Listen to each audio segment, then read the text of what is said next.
Mr. Speaker, Madam Vice President, honorable members of the United States Congress, distinguished guests, ladies and gentlemen. Thank you. I never get such nice applause from the Japanese dialect.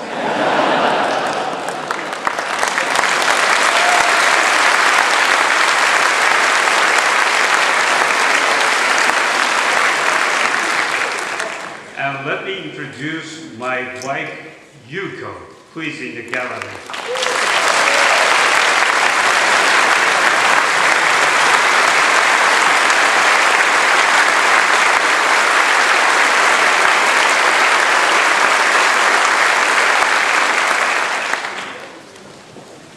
The fact that I married Yuko should give you great confidence in all my decisions.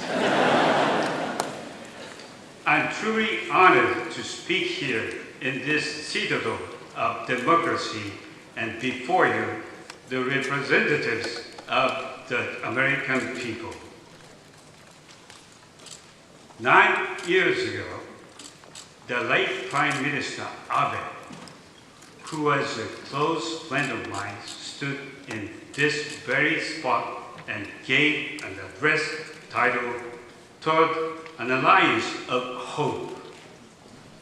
I was foreign minister in his cabinet at that time, and I was deeply struck to witness the bond between our two countries. Since childhood, I have felt a connection to the United States, perhaps because I spent my first 3 years of elementary school at PS 20 and PS 13 in Queens, New York.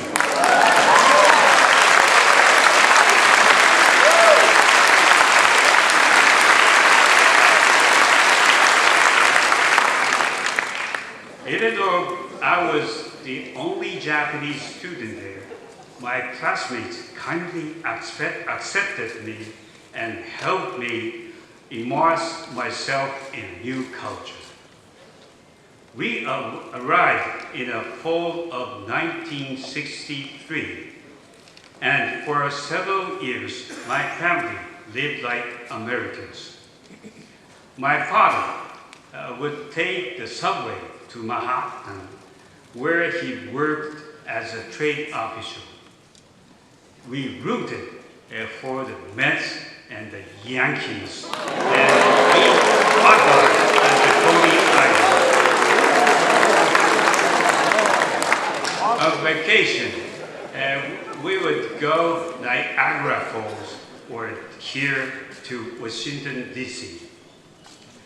I remember things that were strange and funny to a little Japanese boy, like watching the Flintstones. I still miss that show. Although I can never translate Yabba Dabba Doo.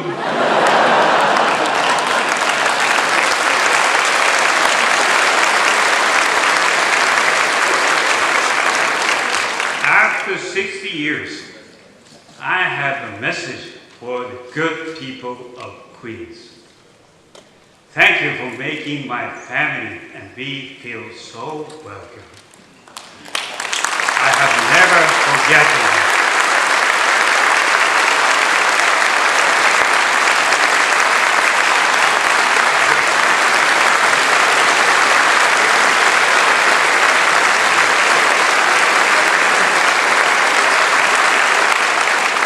So I speak to you today as a long and close friend of the United States.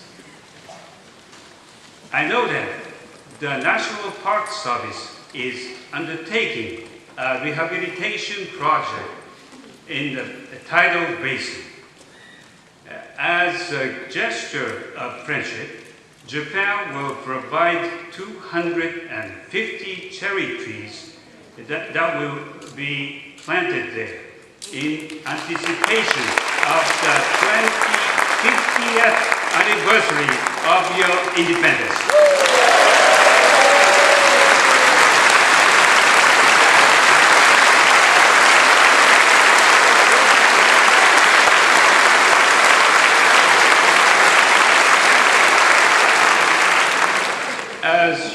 also remember the 1964 World's Fair was held in Queens.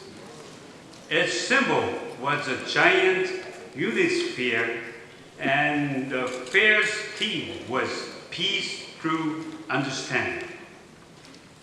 And yet, we also know that peace requires more than understanding. It requires resolve.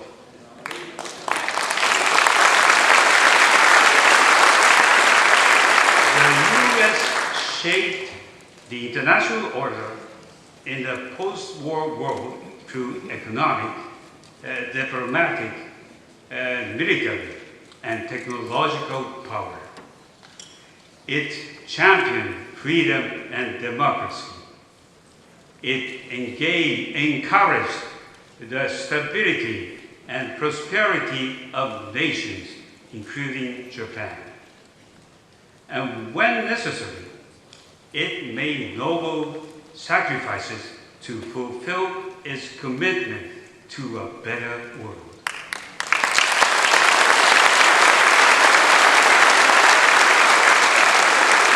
The United States policy was based on the premise that humanity does not want to live oppressed by an authoritarian state where you were tracked and surveilled and denied from expressing what is in your heart and on your mind.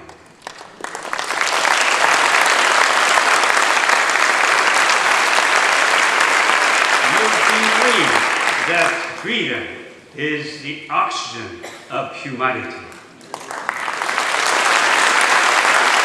The world needs the United States to continue playing this pivotal role in the affairs of nations. And yet, as we meet here today, I detect an undercurrent of self-doubt among some Americans about what your role in the world should be. This self-doubt is arising at the time when our world is at history's turning point. The post-Cold War era is already behind us, and we are now at inflection point that will define the next stage of human history. The international order that the U.S. worked for generations to build is facing new challenges. Challenges from those with values and principles very different from ours. Freedom and democracy are currently under threat around the globe. Climate change has caused natural disasters, poverty, and displacement on the global scale. In COVID-19 pandemic, all humanity suffered. Rapid advances in AI technology have resulted in a battle over the soul of AI that is raging between its promise and its perils.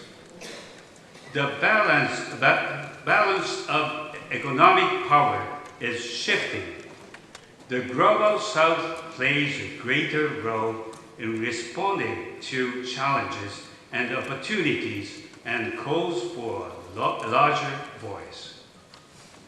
Turning to Japan's own neighborhood, China's current external stance and military actions present unprecedented and the greatest strategic challenge, not only to the peace and security of Japan, but to the peace and stability of international community at large.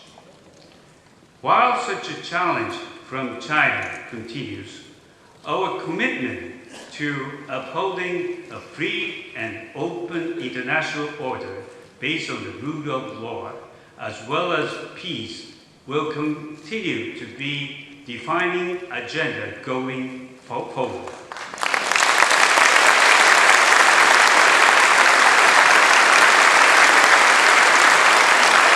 As a Hiroshima native, I have devoted my political career to bringing about the world without nuclear weapons.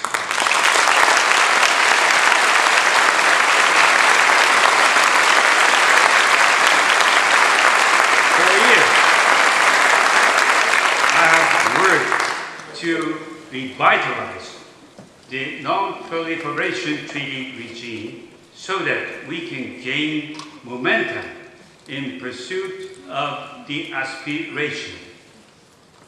But there exists an imminent danger of nuclear weapons proliferation in East Asia. North Korea's nuclear and missile program is a direct threat. The issue of abductions by North Korea remains a critical issue. North Korea's provocations have impact beyond the region. It has also exported its ballistic missiles to support Russia's war of aggression against Ukraine, greatly increasing the suffering of the Ukrainian people. Russia's unprovoked, unjust, and brutal war of aggression against Ukraine has entered its third year. As I often say, Ukraine of today may be East Asia of tomorrow.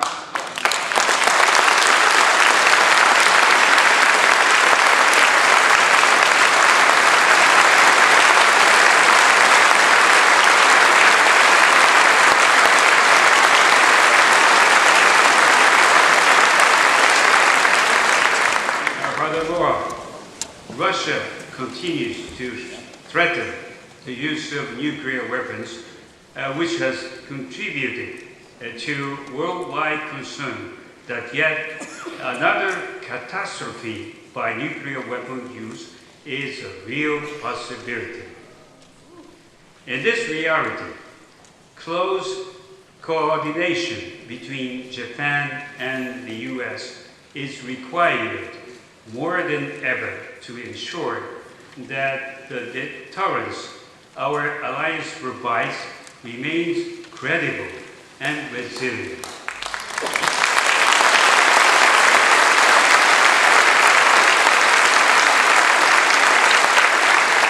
New forms of oppression are being imposed on the world. Freedom is being suppressed through digital technologies. Social media is censored, monitored, and controlled. There are growing cases of economic coercion and so-called debt trap diplomacy, whereby the economic dependency of nations is exploited and weaponized. Facing such rapidly changing pressures, how do we continue to safeguard our common values?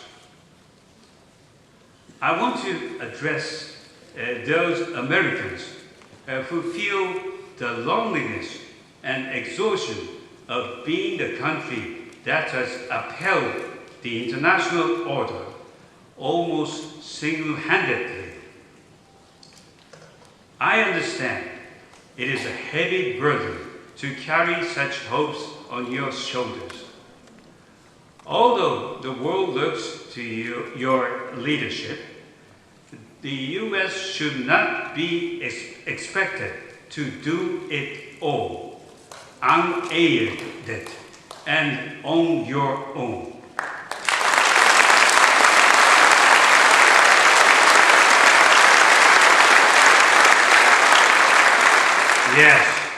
the leadership of the United States is indispensable. Without U.S. support, how long before hopes of Ukraine would collapse under the onslaught from Moscow?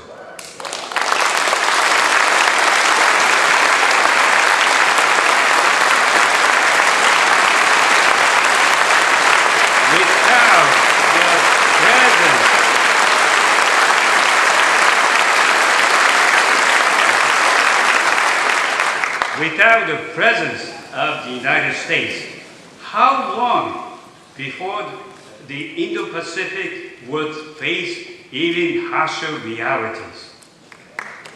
Ladies and gentlemen, as the United States' closest friend, Tomodachi, the people of Japan are with you side by side to assure the survival of liberty.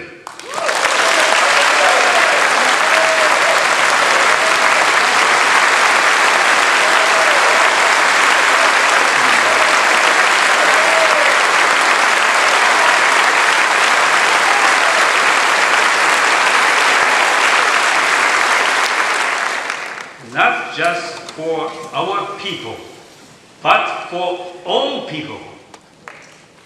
I'm not saying this out of my strong attachment to America. I'm an idealist, but a realist too. The defense of freedom, democracy, and the rule of law is the national interest of Japan. The Japanese people are fully committed to these values. I do not want to leave our children in a society where human rights were suppressed, where political self-determination is denied, where our lives are monitored by digital technology. I know you don't either.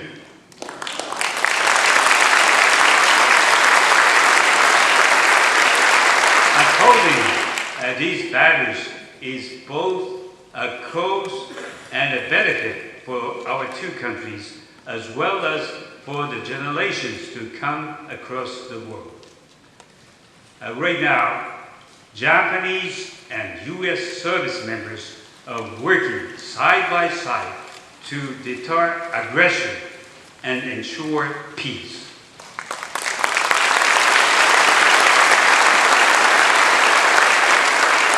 I admire them, I thank them, and I know I speak for all of us when I say they have the gratitude of both our nations.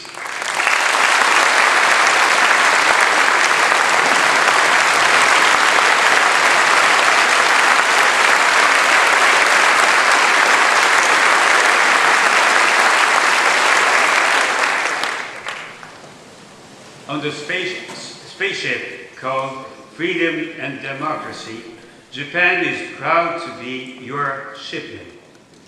We are on deck, we are on task, and we are ready to do what is necessary. The democratic nations of the world must have all hands on deck.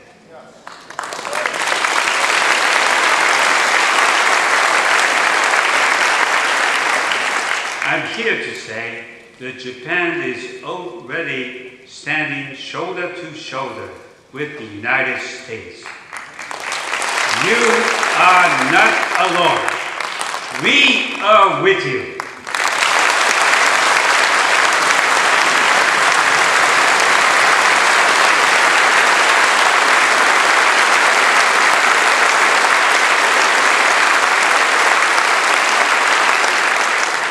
Japan has changed over the years. We have transformed ourselves from a reticent ally, recovering from the devastation of World War II, to a strong, committed ally looking outward to the world. Japan has transformed its national security strategy. Uncertainty about the future stability of the Indo-Pacific region caused us to change our policies and our very mindset. I myself have stood at the forefront in making our bilateral alliance even stronger.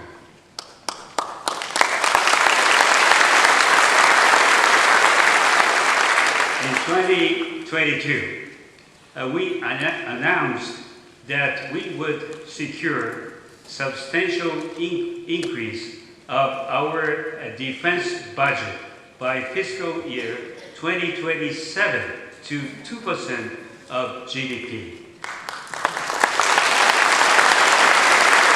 For this counter-strike capability and improved cybersecurity.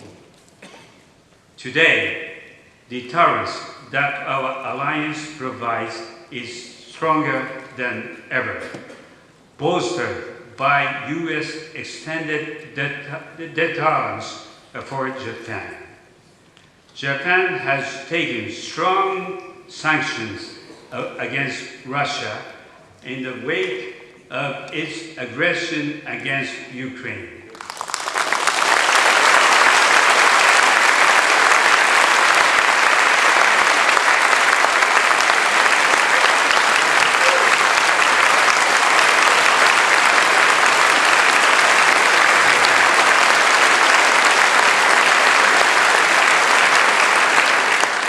We have announced over $12 billion in aid to Ukraine, including anti-drone detection systems.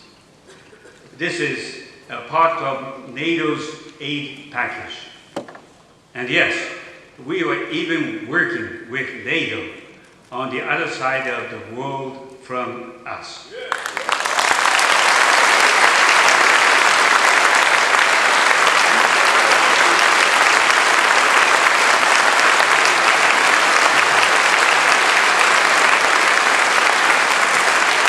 I might add that in February, I helped a devastated Ukraine get through these agonizing times.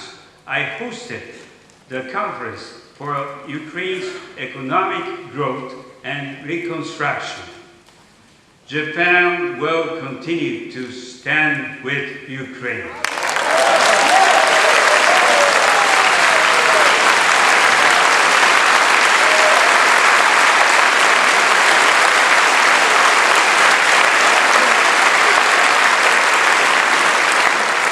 As the geopolitical landscape changed and as Japan grew in confidence, we expanded our outlook beyond that of being America's closest ally.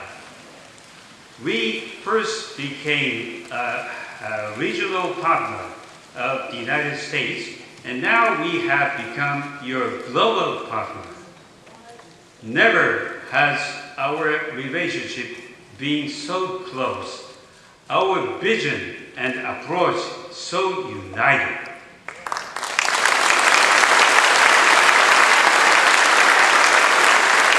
Today, our partnership goes beyond the bilateral. Examples include trilateral and quadrilateral cooperation among the US, Japan, the Republic of Korea, Australia, India, and the Philippines, as well as cooperation through the G7 and with ASEAN. Three leaders of the US, the Republic of Korea, and Japan convened at Camp David last summer to inaugurate a new era of our partnership.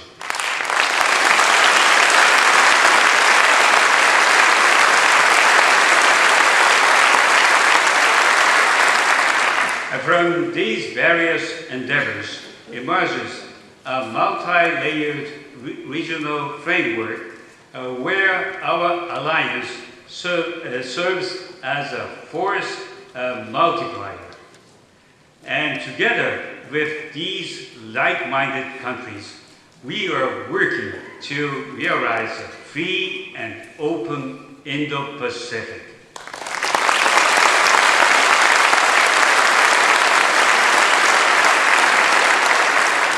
Here in this chamber, we should have strong bipartisan support for these efforts.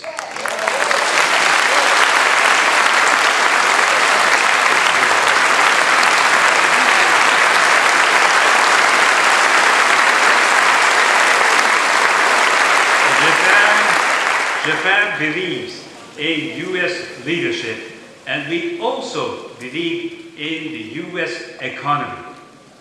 Japan is the number one foreign direct investor in the United States. Japanese companies have invested around $800 billion, creating almost 1 million American jobs.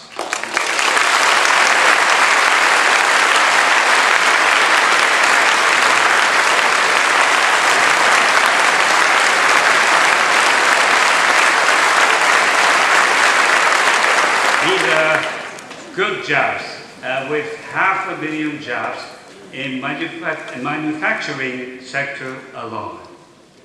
At home, I'm embarking on a set of initiatives called a new form of capitalism to drive the Japanese economy. The public and private sectors are joining hands to transform the social challenges we face into engines of growth. Wage increases, capital investment, stock prices, all have attained levels not seen for 30 years. The Japanese economy is now making strides by capitalizing on these unprecedented and major changes. A growth-oriented Japanese economy should also spark even greater investment in the United States.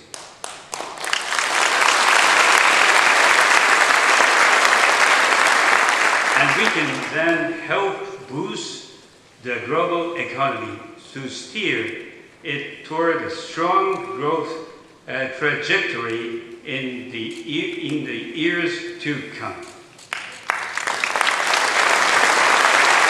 Just yesterday, President Biden and I demonstrated our commitment to leading the world on the development of the next generation of emerging technologies such as AI, quantum, semiconductors, biotechnology, and clean energy.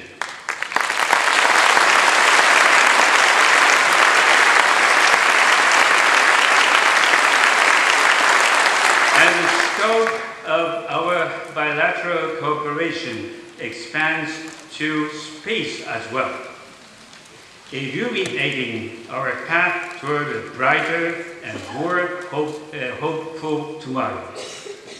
The TV broadcast of Apollo 11's lunar landing of 1969 is still seared into my memory.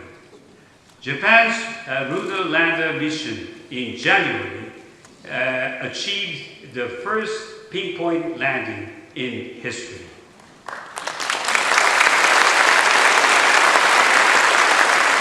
Yesterday, President Biden and I announced that the Japanese national will be the first non-American astronaut to land on the moon on the future Artemis mission.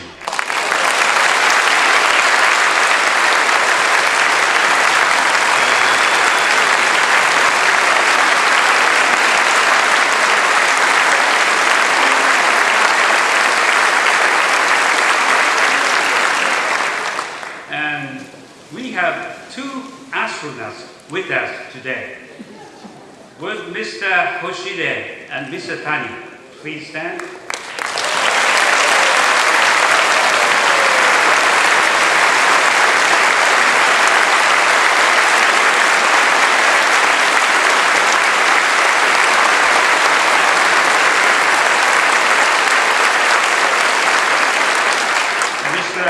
Akihiko Hoshide has flown to space 3 times and served as commander of the International Space Station for 5 months in 2021.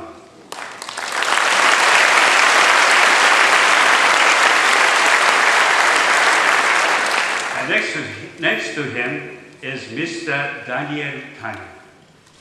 He is a retired Japanese-American astronaut who has conducted 6 spacewalks and in his 2 missions logged over 50 million miles.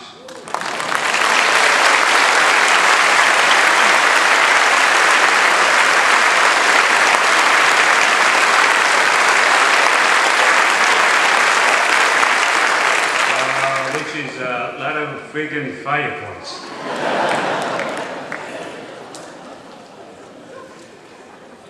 Mr. Hoshide and Mr. Tani are living symbols of our collaboration in space.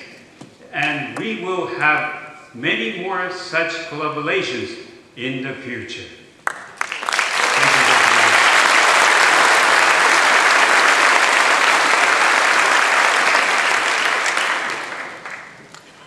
Let me close with this final thought.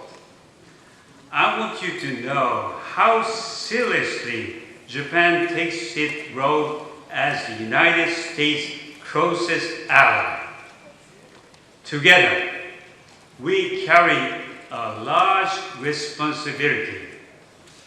I believe that we are essential to peace, vital to freedom, and fundamental to prosperity. Bonded by our belief, I pledge to you Japan's firm alliance and enduring friendship.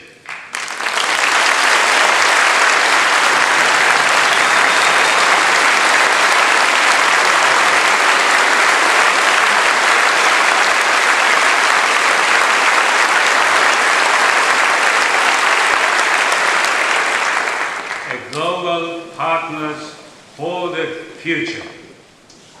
We are your global partner today, and we will be your global partner in the years ahead.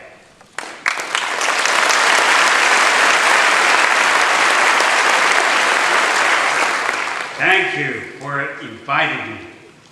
Thank you for your hospitality. And thank you for the role you play in the world.